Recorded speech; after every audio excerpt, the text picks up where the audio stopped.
Yes, sir.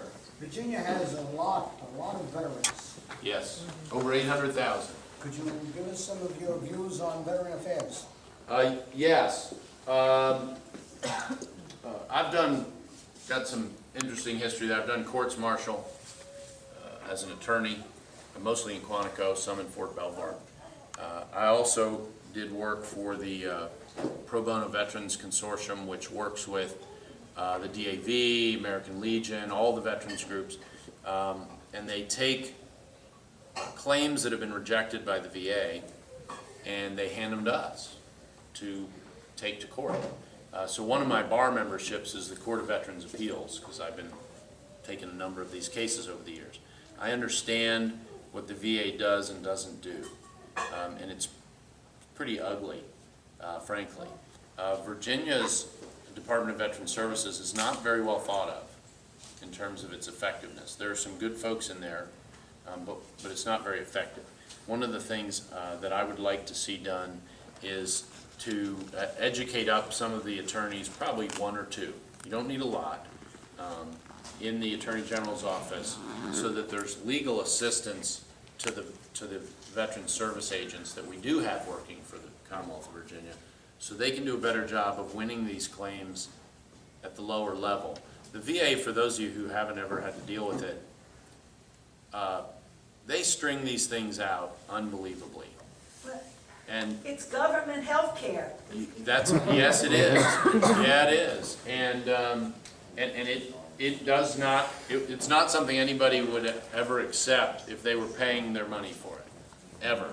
It's a great example, though. And you know, the Washington Times had an editorial a day or two ago.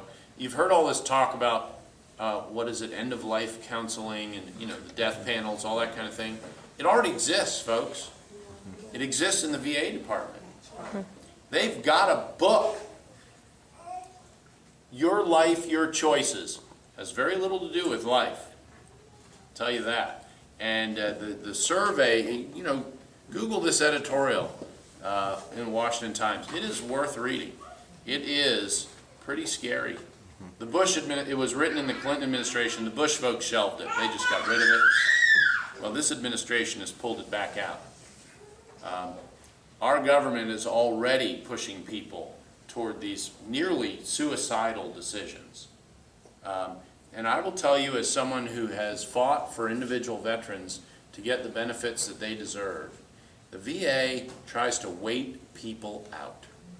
They wait for them to die. And that is not a happy thing to say, but that is what they do. That's what socialized medicine does too. And spouses usually don't get those benefits. You can't qualify. Spouses don't qualify for the kind of benefits that I'm suing over. And so if once the veteran passes away, you know, they can write that one off their books. And that's a lot of what they do. I mean, we literally are talking in terms of years and years and years. We have a veterans coalition headed by Paul Galante and Joe McCain, not John McCain. His brother Joe lives in Alexandria, and he and I became good friends last year. We were all over Virginia together.